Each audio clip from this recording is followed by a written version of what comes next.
Hari Hari Hari Bol.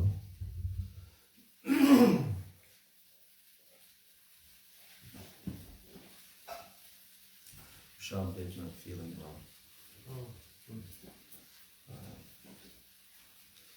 He's apologizing for not being able to come. Says he has aches and pains all over. Okay. you have the elderly exemption.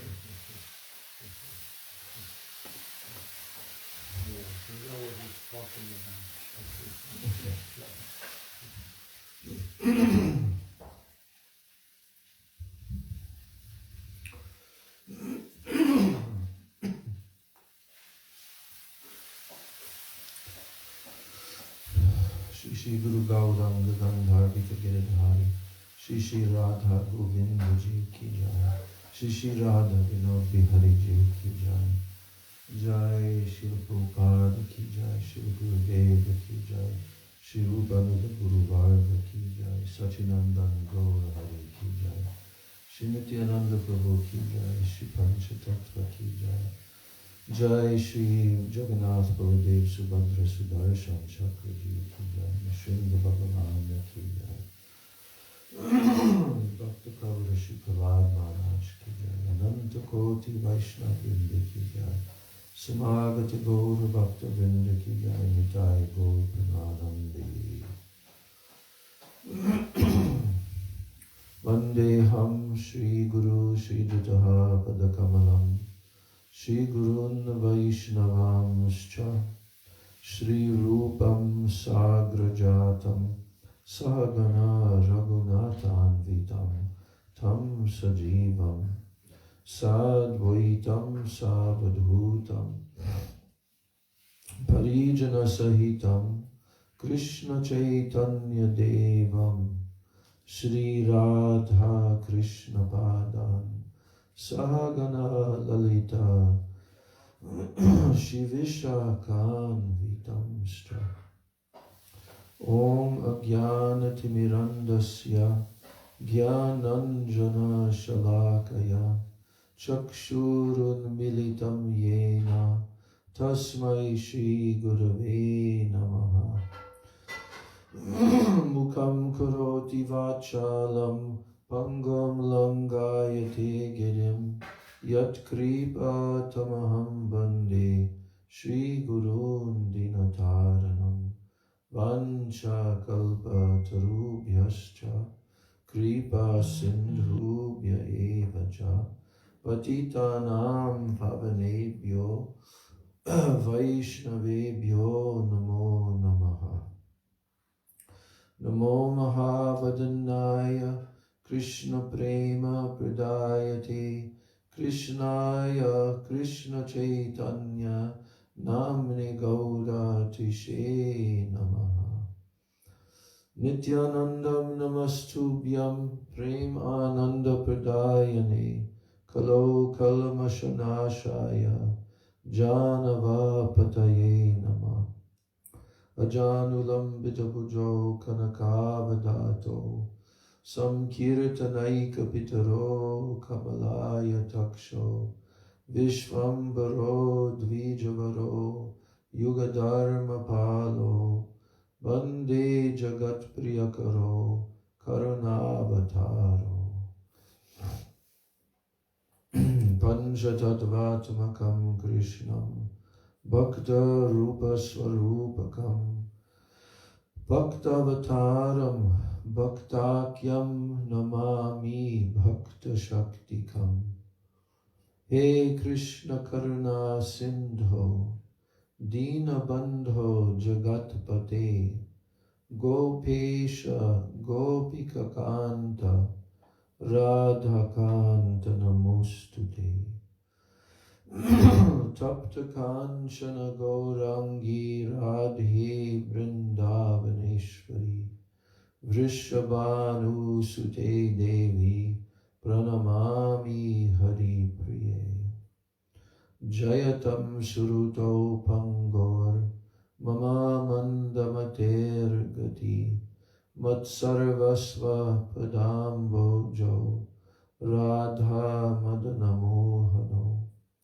Divyad Vrindaranya Kalpadrumadha Shrimad Ratnagara Singhashanasto Shrimad Radha Srila Govinda Devo Prishtalibhi Sevyamano Smarami Shrimad Rasarasarambi Vam Shivata Tatakstitaha Karshan Venu Swanair Gopir Gopinata Shriyestunaha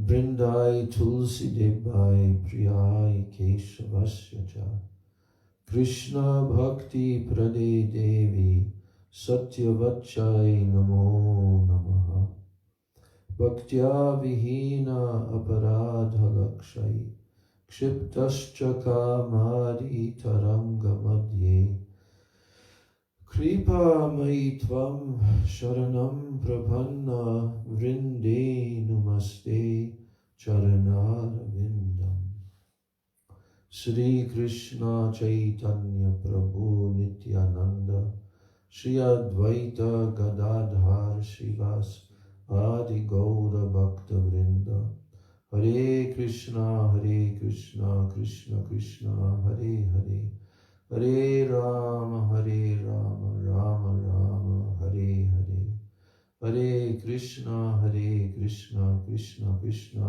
Hare Hare Hare Rama Rama Rama Hare Hare. First of all, I'm offering my unlimited Dandavat Pranams, my Shraddha Pushpanjali, at the lotus feet of my most worshipable, beloved Gurudev, Nitya Lila Pravishta Om Vishnu Pad, Paramahansa Asto Tarasata, Sri Srila A.C. Bhakti Vedanta, Swami Maharaj, Srila Prabhupada.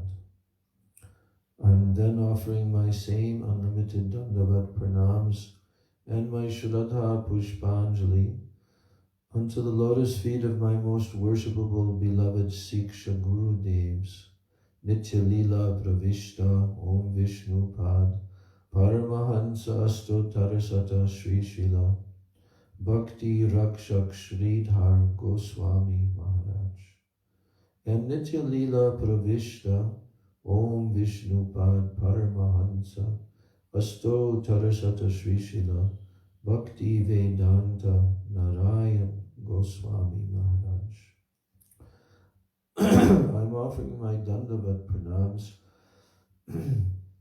to the lotus feet of all of my Shri Shri Rupa Nuga Guru Varga, and especially to Srila Raghunath Das Goswami Pad, the author of Sri Vilapa-kusumanjali, who is also our Prayojan Tattva Acharya. Then I'm offering my Dandavat Pranams to all of the Vaishnavas and to all of the Vaishnavis.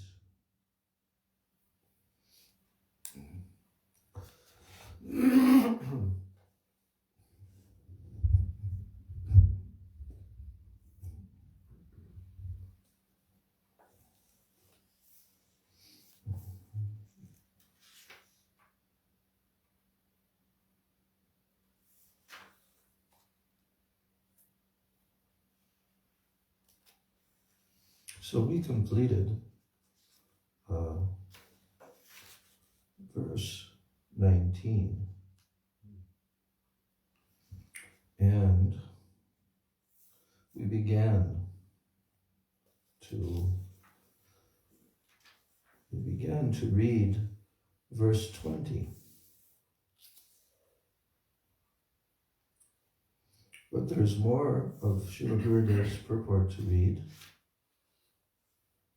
So now we're continuing with verse 20.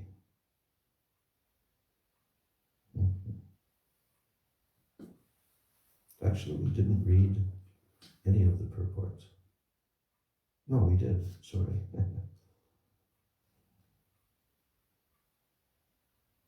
Okay, so some short we read.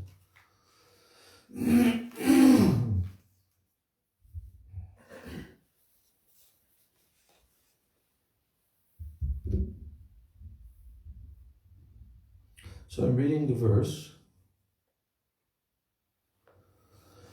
Prakshalya pada kamalam krita danta kashtam snanartam anya sadane bhavatim nivishtam abhyajya gandhi tatarair ihataila purai prodvarta ishyati kada kim u kinkariyam.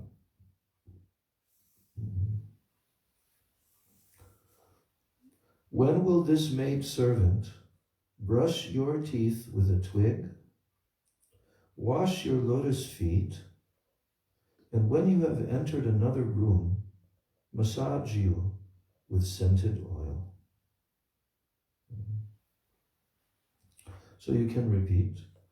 Prakshalya pada kamalam krita danta kashtam snanartam anya sadane bhavatim nivishtam abhyajya, like that's a bha, then a ya, bhya, abhyajya. Hard for us. Gandhi tatarair iha taila purai prodvarta yishyati kada kim u kinkariyam. When will this maid servant brush your teeth with a twig, wash your lotus feet, and when you have entered another room, massage you with scented oil?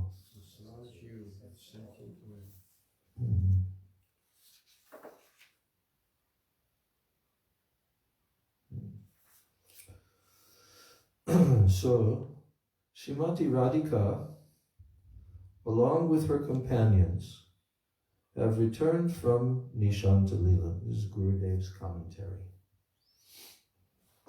So, Radhika, along with her companions, have returned from Nishanta Lila. What is Nishanta Lila? Morning forming glasses. Yes, and what does Nisha Anta, Nishanta mean? The end of night. Huh? The end of night. Yes, end of night. Nisha means night, and Anta means the end. So Nishanta Lila. And we know that during that Nishanta Lila, when night is ending and just daylight is just beginning to come, then this is the part of the eightfold daily pastimes in which Radha and Krishna now have to return to their homes. So that's all very vividly described. We've heard some of those pastimes of how they awaken and how it's not so easy for them to be woken up, and how they, even Vrinda Devi has to call upon a certain female monkey named Kakati to make a loud sound of the names of who? Jatila, Jatila. Then they suddenly sit up and awaken. There are so many beautiful scenes in Nishanta Lila. But that journey from their kunja to their houses in both Nandagaon and also in Yavat is very difficult for them, because they're feeling so much separation mood. And Srimati Radhika is completely, where are you bringing me? Where are you bringing me? Oh, we're bringing you to your abode. To my abode? My abode is with Krishna.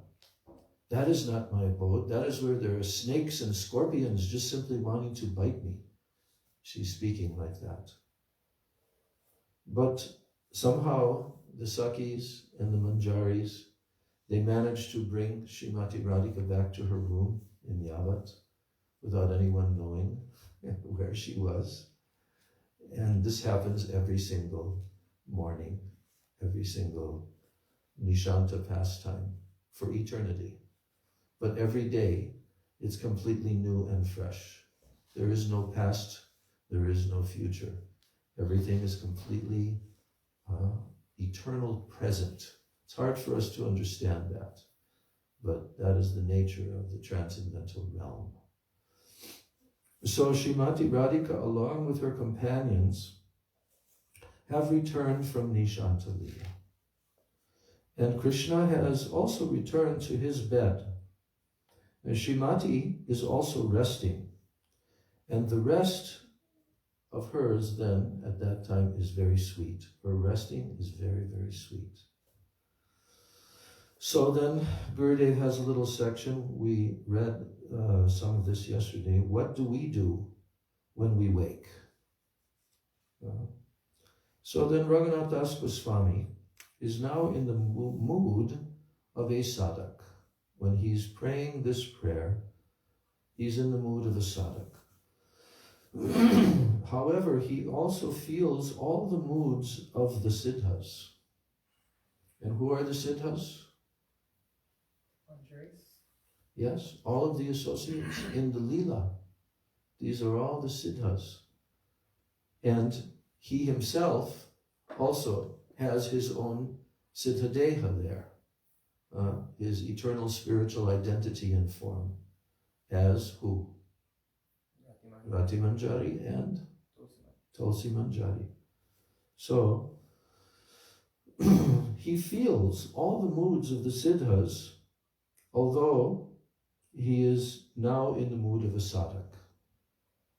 But he is trying to express it in the mood of a sadhak. Although he feels the siddhas' moods, he's trying to express his prayer in the mood of a sadhak. He desires to serve Srimati Radhika. She is resting, but he is not sleeping. He is thinking of his sevas to be performed when she awakes. And he is thus, as Rati Manjari, preparing for the coming services. He says, Kada kim u kinkariyam. Here the word kim means, O Radhe, I am your kinkari. I desire to serve you. When you awake, I will give you water to wash your mouth. So this is his first meditation. When she awakes, I will give you water to wash your mouth. Then Gurudev says, when we wake from sleep, first, what do? We heard this yesterday, but then we have to question, is that what I do? But this is what Gurudev says, this is what we do, what we're supposed to do. And what is that? When we wake from sleep, first, we offer pranam to Gurudev? Yes. And Gurudev. First to our Gurudev, then to our Guru Parampara. From the bottom of Gurudev all the way up to the top.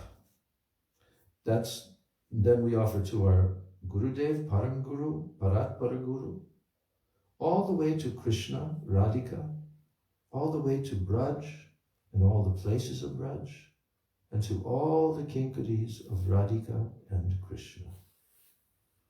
And to all the associates of Chaitanya Mahaprabhu in Navadvip Dham, as well as his associates in Jagannath Puri. We then chant verses which we have special love for, that we should also discover. Certain verses that we have some special love for. Then we go to the bathroom and so forth. Now, Rati Manjari is waiting for Srimati Radhika. She has brought scented water and some fine soil mixed with camphor. It is very soft and fragrant. She brings soft red leaves from a mango tree. And many other things are brought as well.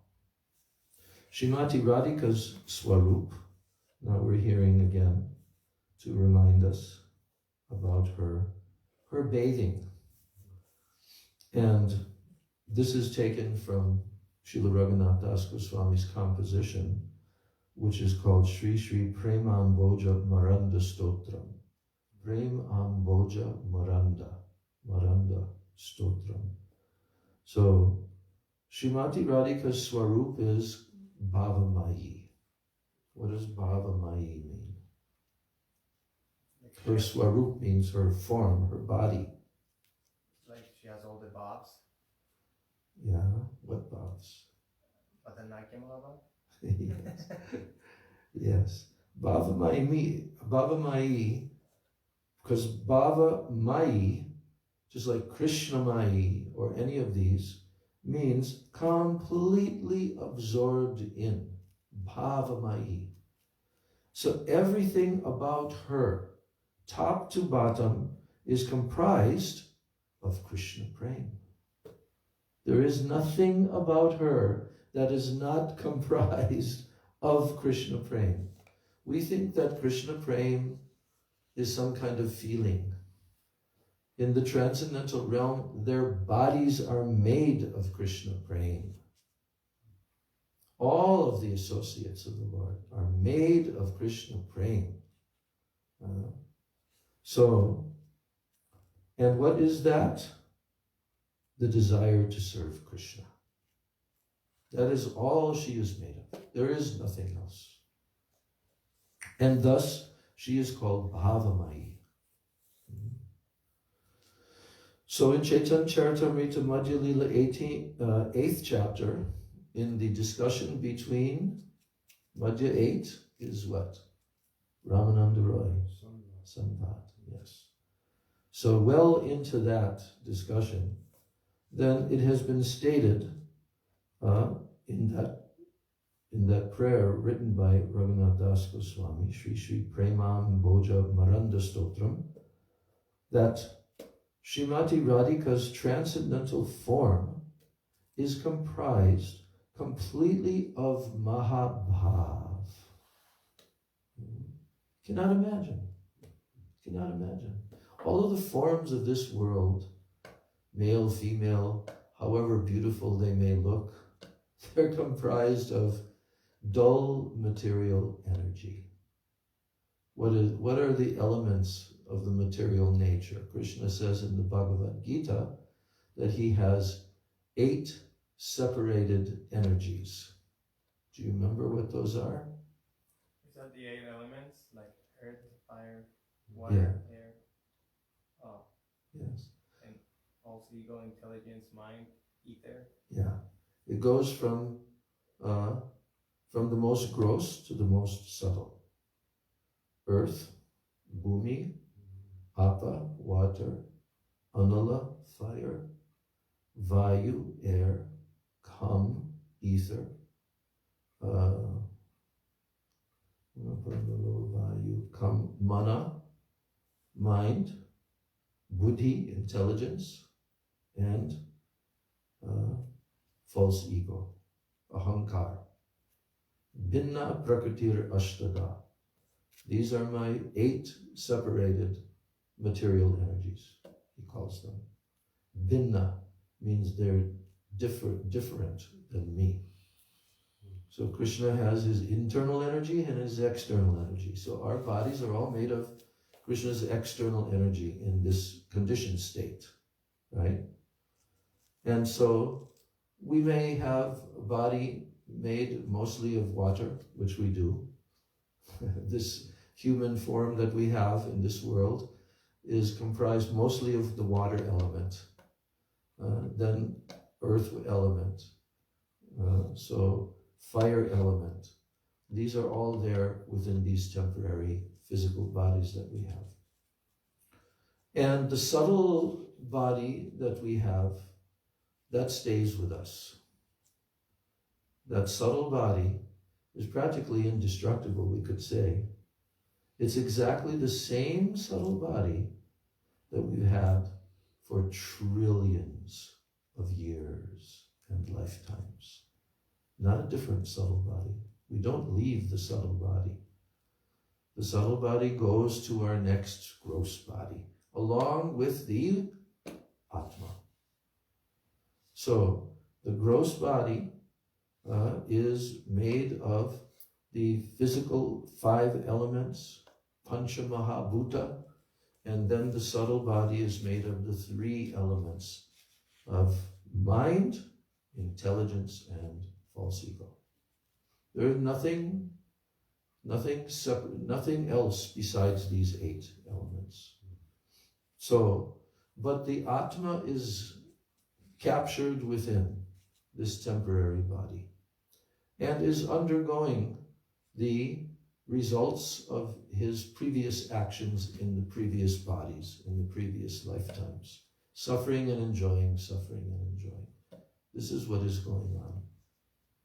So for us, we identify ourselves with this temporary body. Why? Because of the subtle element of false ego. Ahankar is the mechanism that connects us with the physical body. Ahankar. My sense of I. Aham. Ahamkar. My sense of I. So, this sense of I is false because it's not really who we are, but we identify with the body. So the conditioned souls who are very fortunate, then they come to the human form of life and they get the association of Sri Guru and Harinam and Veda Shastra, and they begin to perform the process of yoga, gradually awakening. We'll hear day after tomorrow, whole Bhagavad Gita, this is the whole science of understanding everything properly, of becoming a person who sees the truth. What are they called? Tattvadarshi. Yes, Tattvadarshi. So, and self-realized, fully self-realized. Most people don't even know at the present time.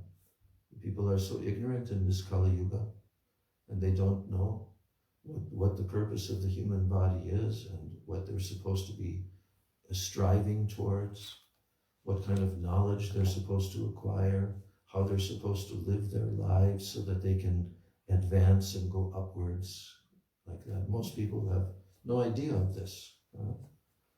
But those who are fortunate jivas, they come in contact with Sadhu, Guru, and Shastra. Sadhu, Guru, and Shastra.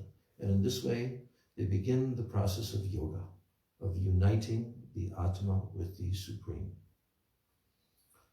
So, for us, these material bodies are very, very important and very significant, and everything connected with these bodies, we have a sense of ownership or a sense of attachment to them.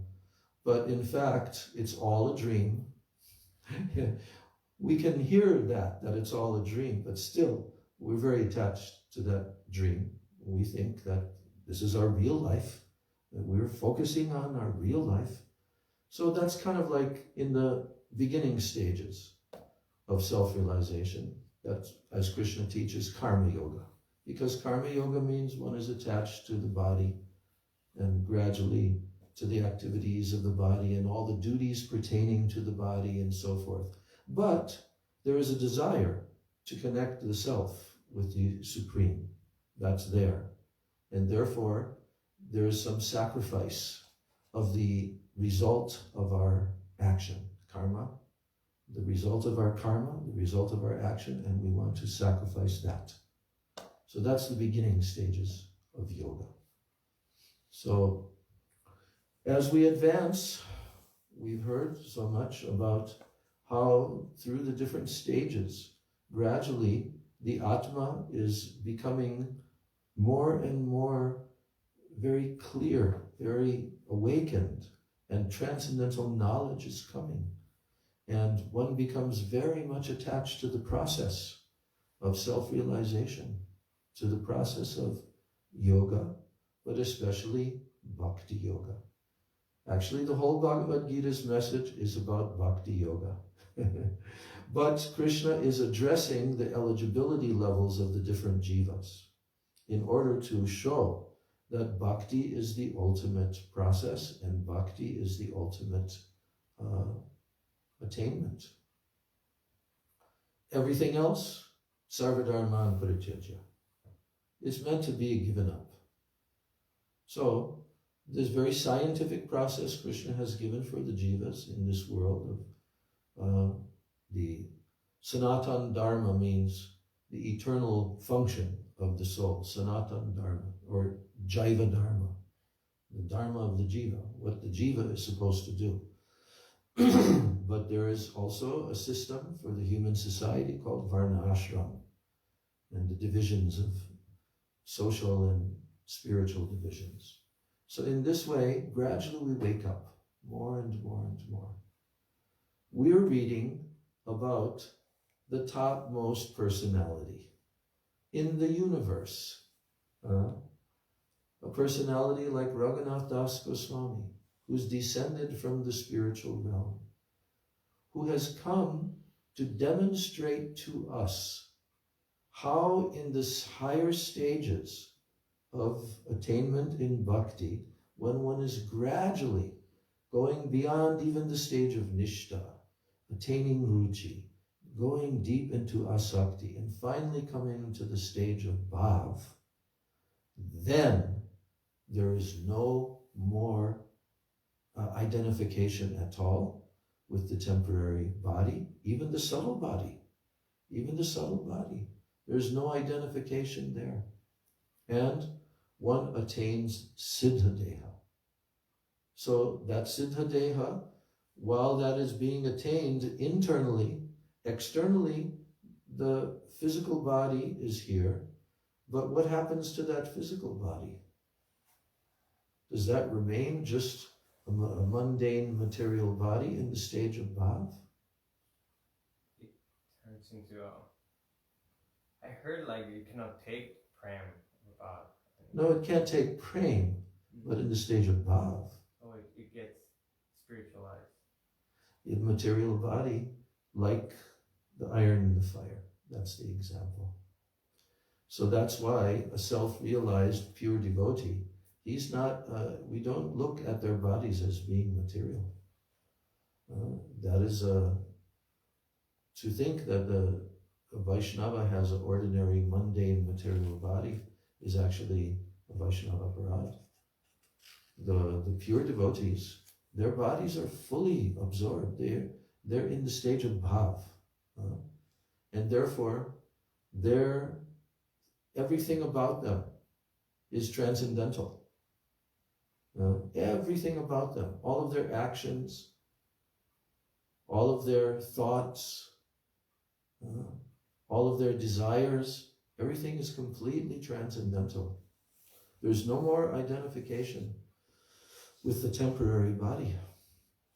So when that temporary body becomes relinquished, meaning in the stage of bhav, it's no longer an ordinary material body. As one progresses through the stage of bhav, and it's time now for that jiva to be brought to the transcendental Bom Lila of Krishna in a particular universe. So then Yogamaya arranges to transport the jiva there. And there he takes birth and has his eternal spiritual form. So Raghunath Das Goswami, Rupa Goswami, the 6 Goswamis, they are from there. They have descended into this world as the associates of Chaitanya Mahaprabhu to assist him. And each one of the 6 Goswamis particularly, and many other associates, but amongst the 6 Goswamis, they all have specific role to play. So Raghunath Das Goswami's role is unique. This is why he's called the Prayojan Tattva Acharya. Because he, Acharya means by example, right? So he has shown his whole life is actually a roadmap for us. It's an example of when we finally come to this stage where we no longer can even remain within like our family life and environment and so forth. Then at that point, we will be completely absorbed, night and day, night and day. Jaiva Dharma also shows that, how Vrajanath and Vijay Kumar together, they progressed and finally came to Gopal Guru Goswami in Jagannath Puri and heard all Rasa Tattva and everything. And the final chapter is entering the Leela. That was the final stage of the Jaiva Dharma. So, for a personality like Raghunath Das Goswami, who is actually the eternal associate, but he's demonstrating to us how in the stage of a sadhak, in the stage of bhav, how we will feel separation mood, how by cultivating this continual, constant mood of separation and prayer and yearning and crying and weeping, how we will go through that stage and we will attain our own spiritual perfection. So all of the prayers that are being written by Raghunath Das Goswami are showing us what that life will be like as a manjari. We are talking about manjari and manjari bhav and these kind of things, but this is what it will be. We still have some conception of that of course, we'll have to transcend that in the course of time. But we're being shown how Srimati Radhika's transcendental spiritual form is made of Mahabhav, of the highest Krishna prema. There is nothing else. It is so beautiful and so pure. There's nothing mundane connected there at all. But because we have the material identification, we still have some covering, and we still think in some material way. So by hearing this, gradually, our conception will become more and more purified. So Raghunath Das Goswami is stating that Srimati Radhika's transcendental form is comprised completely of Mahabhav and is just like a wish-fulfilling spiritual jewel. What's a wish-fulfilling spiritual jewel? What's the name for that? Chintamani. Chintamani, yes. Mahabhav Chintamani Swarup. Srimati Radhika's body is like a wish-fulfilling jewel. Mahabhav Chintamani Swarup. Srimati Radhika takes bath how many times a day? 3. Her body becomes so beautiful by the snan, and she bathes in the morning, at noon, and in the evening. Her first bath is called Karunyamrita. Karunya Amrita. Taking bath in what? Compassion. Yes, the shower of the nectar of compassion, Amrita. So Amrita means nectar. Karunya Amrita. The shower of the nectar of compassion. Then her second bath is called Tarunyamrita. Tarunya, Taruni. Taruni means youthful, young girl, Taruni. So Tarunyamrita means the nectar ocean of fresh youth. And thirdly, Lavanyamrita. Lavanya means luster, bodily luster. So Lavanya Amrita, the nectar waves of bodily luster. Now Raghunath Das Goswami describes this bathing of Srimati Radhika from his innermost Atma. This is where it's coming from, his innermost Atma. We can only imagine it externally. There will be some wrong idea, Gurudev is telling us. There will be some wrong idea, but we should try to avoid the wrong idea and take the inner meaning of all these things. Jai Shri Shri Radha Govinda Ji. We should try to avoid the wrong idea and take the inner meaning of all these things. Know that when Bhav comes, we should know, he's telling us, know that when Bhav comes, there is not even a glimmer of a desire for our own happiness there. That's been completely given up. Not even a glimmer. There is no selfishness there. There is no calm, no material lust. No worldly mood should be added in that thing. So Raghunath Das Goswami is on that level, and thus he is thinking of these things. So now, the fruit of praying. The next section is titled The Fruit of Praying. And Radhika's conversation with Shyamala. Now we'll hear about the conversation. So, as Srimati Radhika awakened, and the Manjaris were bringing a golden seat and some scented water, a toothbrush, and other articles to serve her, they saw one of Shyamala's Sakhis, named Madhurika, approaching. And Madhurika arrived and said, "My Sakhi, Shyamala, has come desiring to meet with Srimati Radhika." So Shyamala is also a group leader. And she desires to meet with Srimati Radhika. Then hearing this, Radhika and her Sakhis became very pleased. There are 4 types of Sakhis.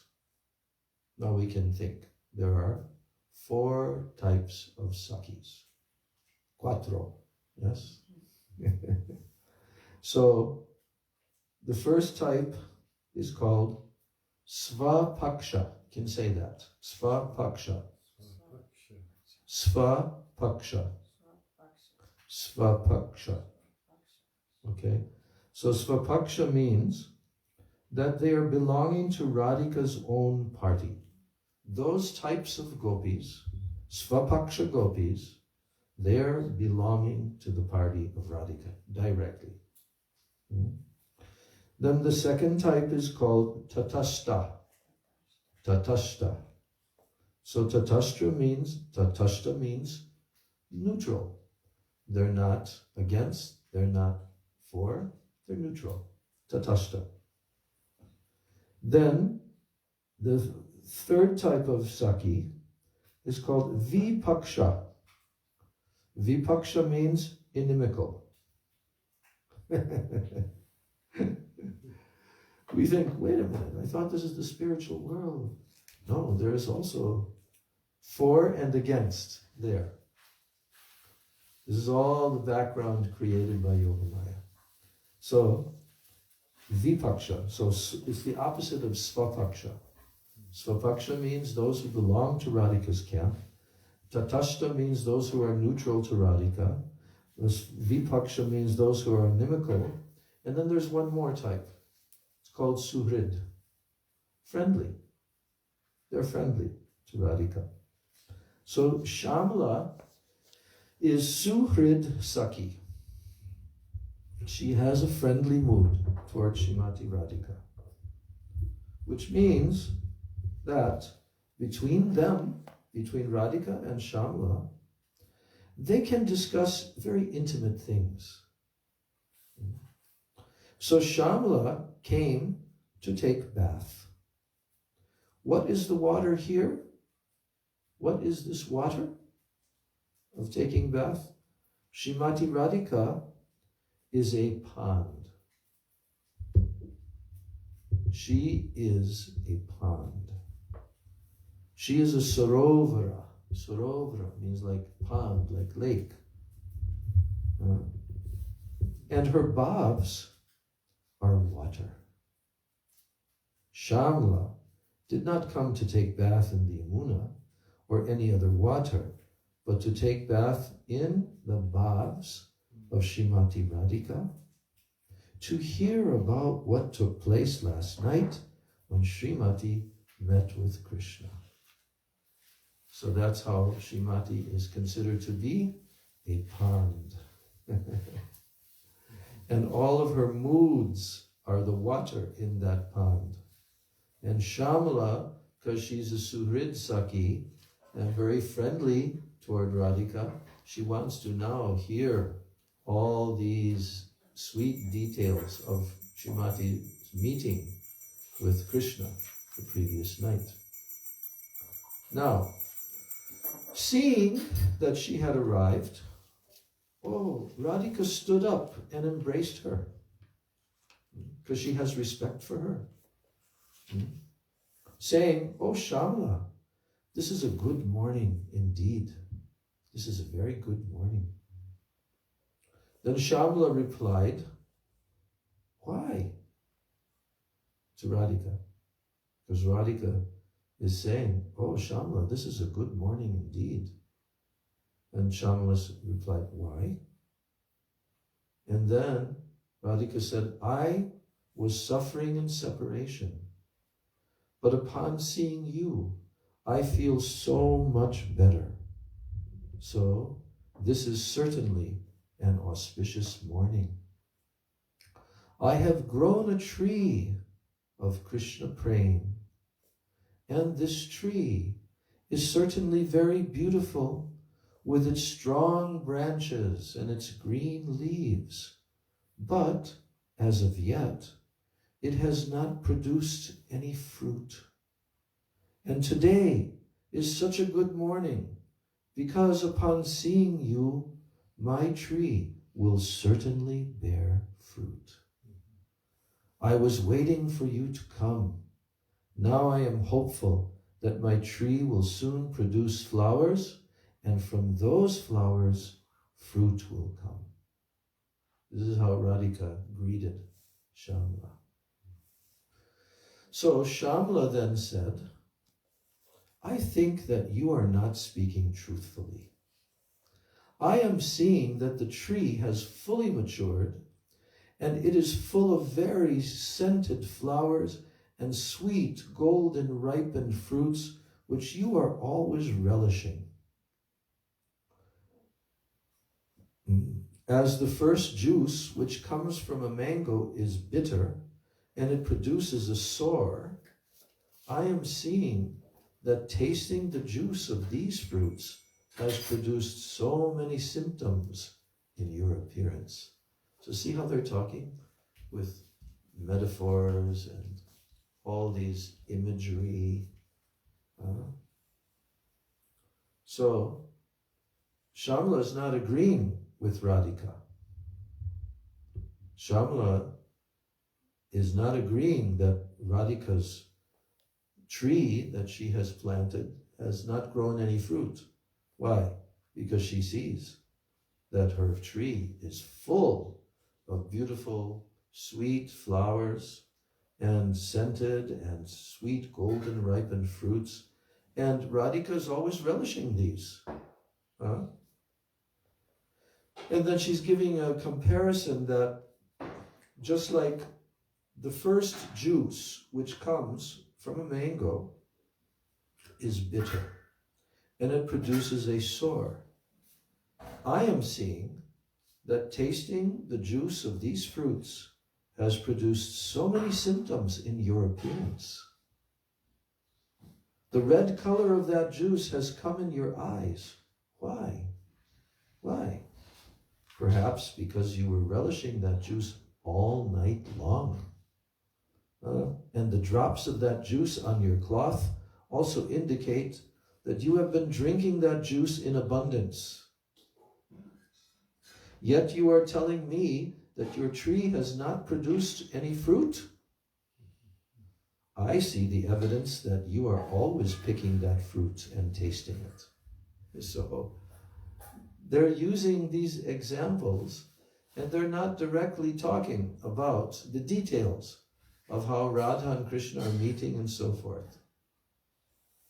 So now, Srimati Radhika replied to her, "O Saki, don't disturb me and give pain to my heart. I have not seen that fruit.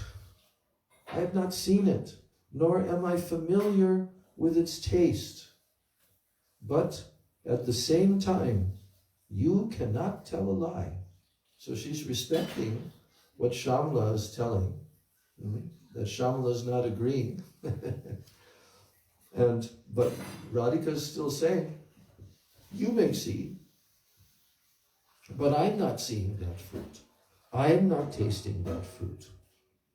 But still, I know that you cannot tell a lie. So at night during the rainy season, when there's a rainy season and it's nighttime, the entire sky is covered with dark clouds. And the moon cannot be seen, and it is completely dark. Then lightning flashes, and then afterwards our vision is affected in such a way that it appears to be even darker than before that lightning flashed. In the same way as the thunderbolt is seen in only a fraction of a second, I have seen Krishna. And that momentary darshan of Krishna has made me even more unhappy. I am tasting only that darkness. Then Shamala said, "Oh, I understand. It is like when someone is so thirsty that he very quickly drinks to his satisfaction, not paying attention to the taste of the water, but merely drinking to quench his thirst. If anyone asks him, what did the water taste like? They will reply that they did not notice. So in the same way, you must have drunk that rasa without tasting it. So again, you will have to approach that Shyam Guru and this time pay attention to the taste. There is theoretical knowledge and there is practical knowledge. In practice, you have taken it, but not in theory, in mood. So you must approach him again to learn. Who must she approach? Shyam Guru. Then Srimati Radhika replied, I am very weak-minded, and I fear that black person. I don't want to accept him as my guru and study from him. But I see that you are so qualified, so mature, and unlike me, you can understand both theoretical and practical knowledge. So I think it would be better if you were to go and learn from him and then return to teach me what you have learned. Who are they talking about? Yes. Now, all the Sakis and all the Manjaris present there, while Radhika is speaking with Shamla, so they're hearing all of this. All the Sakis and Manjaris present there are hearing all of this, tasting, and same rasa which Srimati tasted. So they're hearing all of this, and they're also tasting the same rasa which Srimati tasted. Being Manjaris, they are tasting everything. They are drinking it with their ears.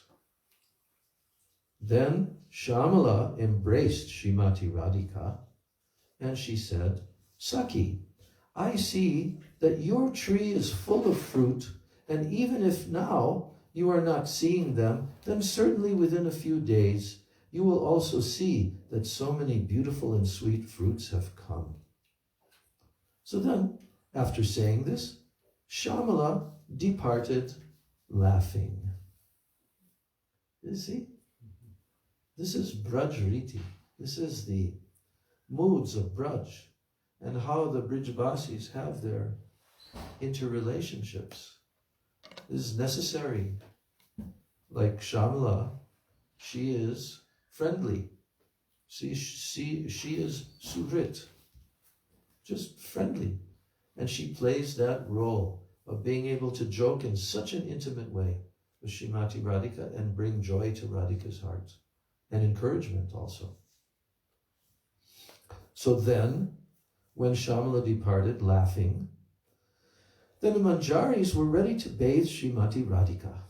And they had brought water from Radha Kund, Manasi Ganga, and the Yamuna, and they had scented the water.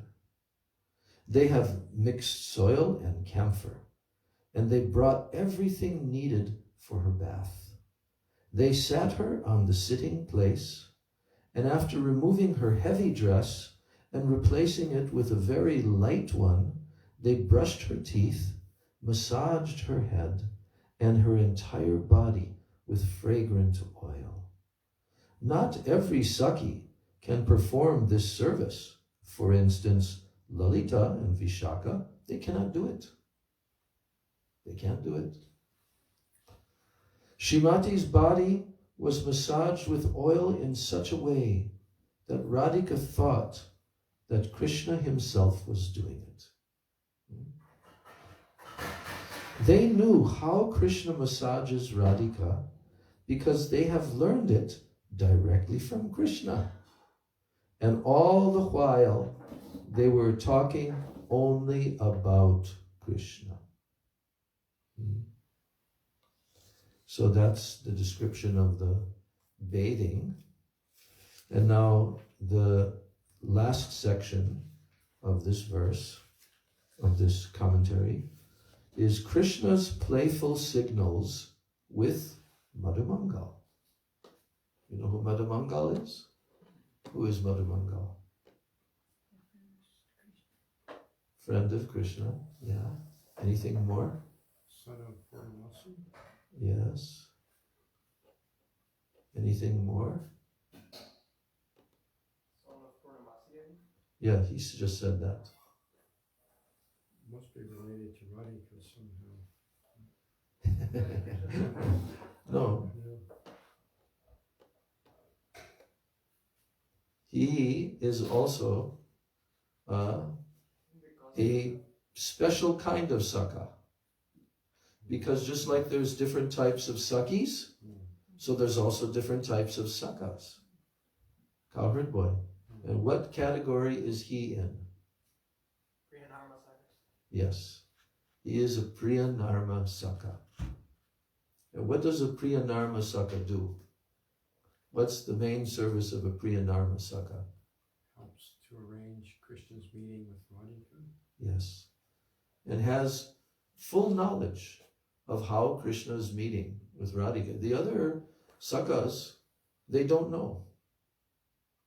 They don't know about how Radhika and Krishna are meeting every day, and how when Krishna goes with Madhumangal or another Priyanarma Saka, that he's going to meet with Radhika. And who do the Sakas stay with at that time? When they're continuing to play and they see that Krishna is gone, then who is guiding all the Sakas in their activities of cowherding and everything else and playing games? Who stays with them? Balaram? Yes, Baladev Prabhu, the older brother. And the younger brother goes and meets with the gopis. So the Priyanarma Saka is in such a special category of intimate relation and knowledge of Krishna's relationship with the gopis and with Radhika. And the Priyanarma Saka can interact with the gopis and the manjaris and all, to receive all the necessary knowledge and information that where you must bring Krishna, right, to meet with Radha. And the Priya Narmasaka does not go into the kunjas. It's like when the Priya Narmasaka brings Krishna to Radha Kunda in the middle of the day, they have their own kunja that they remain in, waiting for Krishna. They don't watch, they don't take part in all of those interactions with Srimati Radhika and the gopis. They're there, but they're not in the intimate exchanges. So anyway, at that time,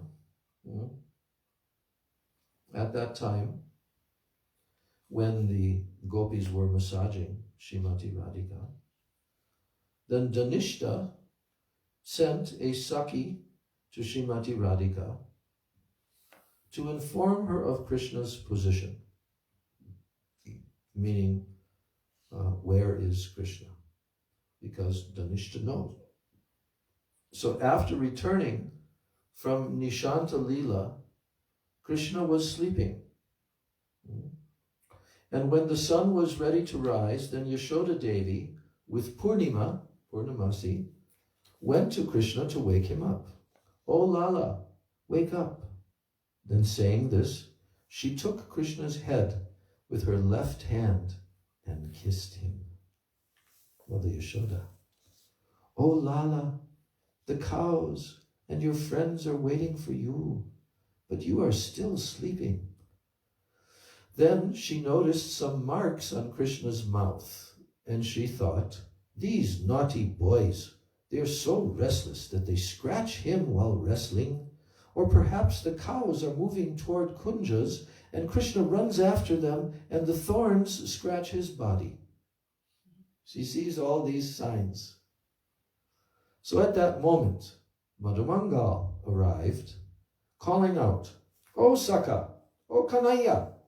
Seeing Mother Yashoda pondering the scratches on Krishna's mouth, then Madhumangal said, "I know where these marks have come from.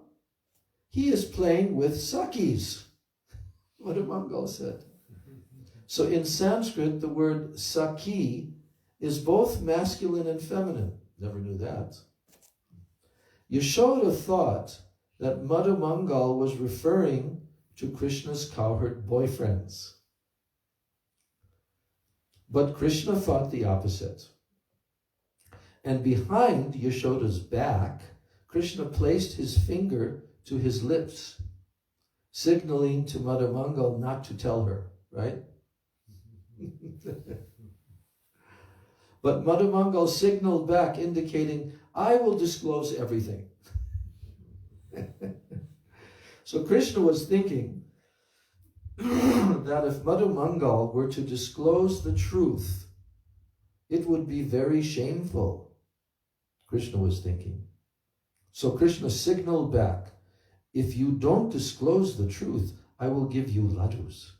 But if you do, I will certainly beat you." He told that to Madhumangal. Then Madhumangal laughed, and he kept the truth concealed.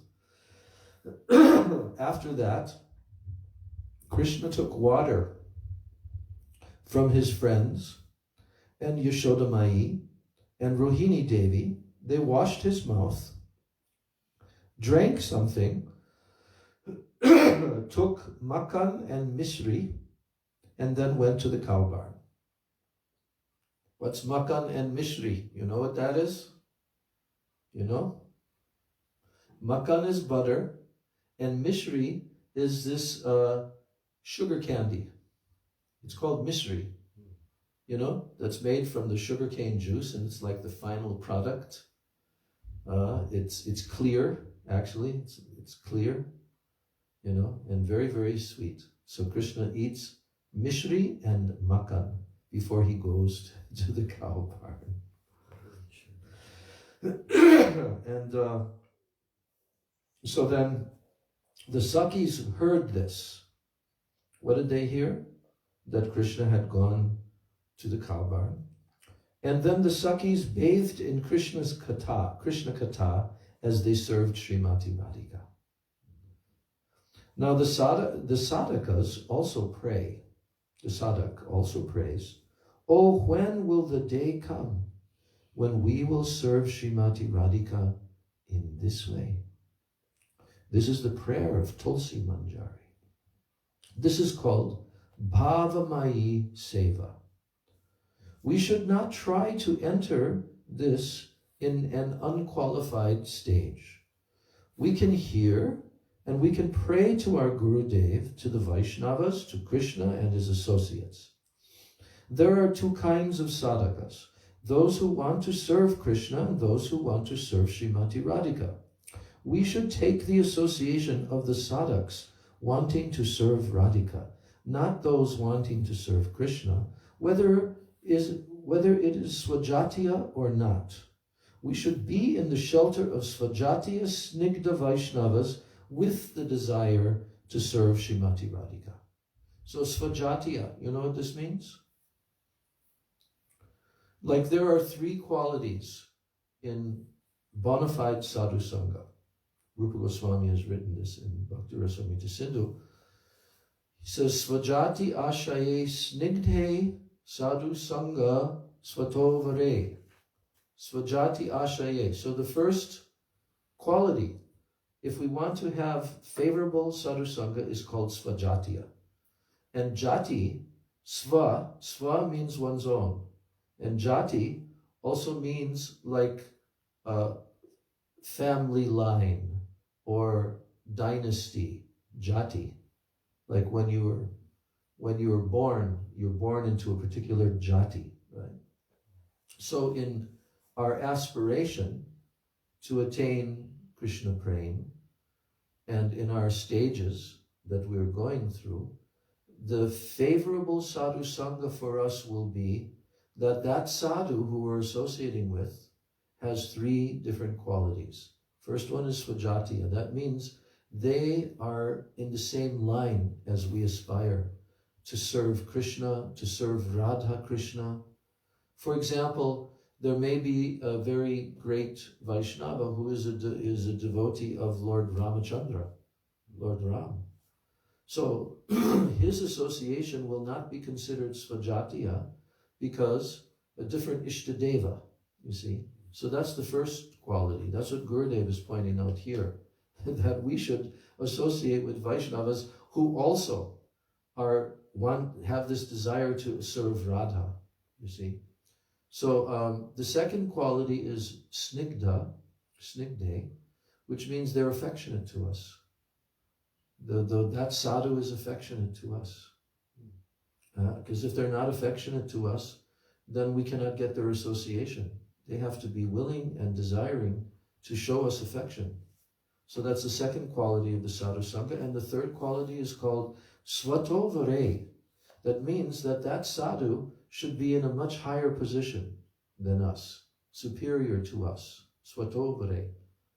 So when all three of these are present in a sadhu, then that is favorable sadhu sangha.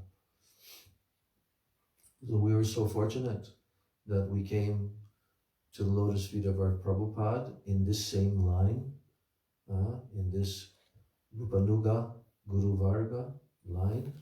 And then we came to Srila Bhakti Rakshak Sridharmar, same line, also affectionate, so far superior, and then Gurudev, and other sadhus also. So that is what Gurudev is telling here, that we should take the association of the sadhaks wanting to serve Radhika, not those wanting to serve Krishna. Now this is in a higher stage, of course. But in our line, all of our acharyas are in this category. But if we can have a living sadhu association, Rasik Vaishnava association, who wants to serve Radhika, so we should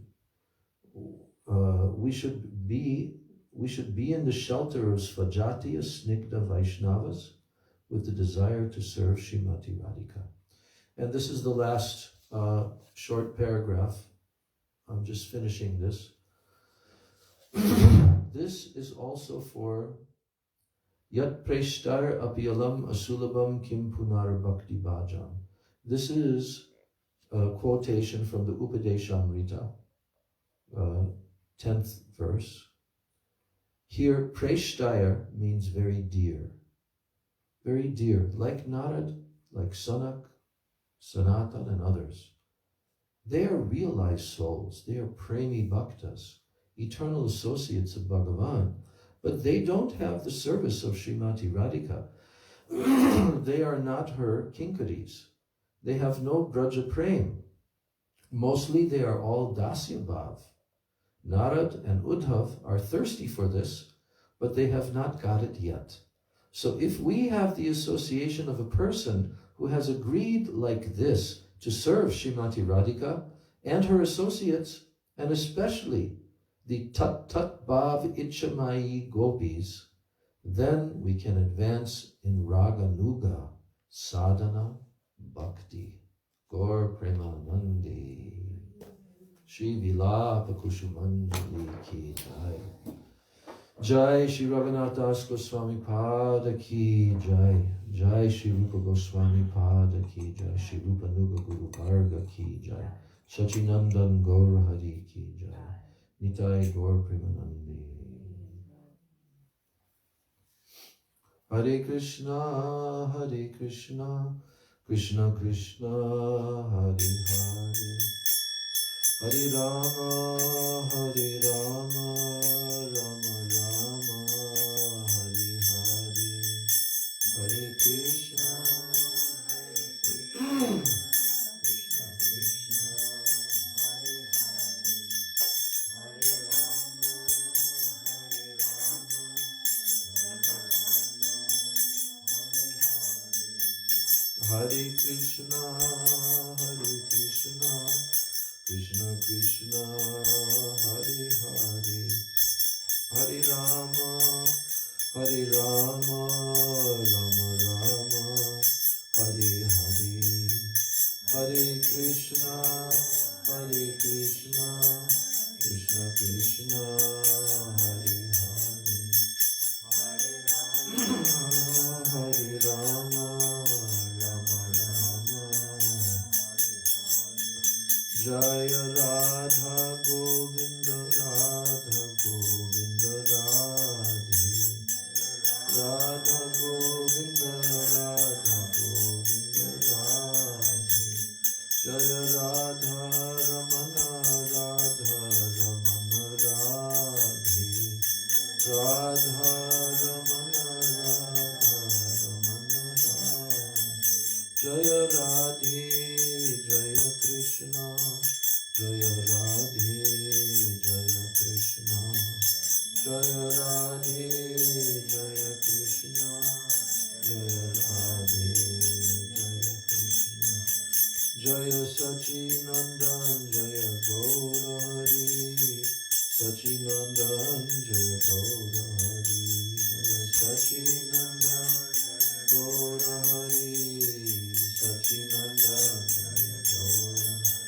Jaya Nitai, Jaya Gaur, Jaya Nitai, Jaya Gaur, Jaya Nitai, Jaya Gaur, Jaya Nitai, Jaya Gaur, Nitai Gaur, Hari Bol, Hari Bol, Hari Bol, Gaur, Hari Bol, Nitai Gaur, Hari Bol, Hari Bol, Hari Bol, Nitai Gaur, Hari Bol, Hari Bol, Hari Bol, Gaur, Hari Bol, Nitai Gaur, Hari Bol, Hari Bol, Hari Bol, Hari Bol.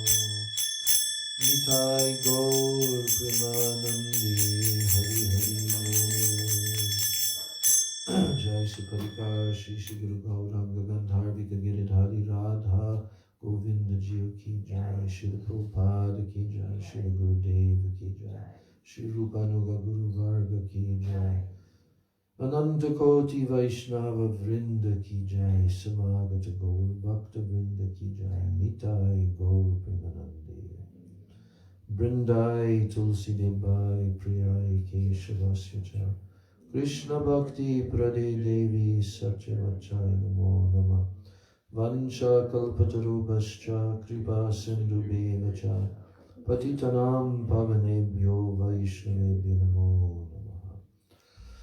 Namaha. So just for those who are tuning in online, this class, for the next 3 days, we are going to be observing Gita Jayanti, and the day after tomorrow, we will be reciting the whole Bhagavad Gita, all 700 verses of Bhagavad Gita. It will be 8 hours that we're doing this. And then also tomorrow night, I will be giving for this same time a class which is an overview of the Bhagavad Gita. And then the day after, that means Monday, this class, and then on Tuesday is the recitation of the Gita on the Ekadasi day. And then on Wednesday, then in the evening time, my class will be kind of asking the devotees to express what they experienced during the Gita and any realizations that they've had on the Bhagavad Gita. So then by Thursday, then I will resume again, giving these classes on Sri Vilapa-kusumanjali until maybe we reach the end. Hare Krishna. Jai Jai Shri Radhe.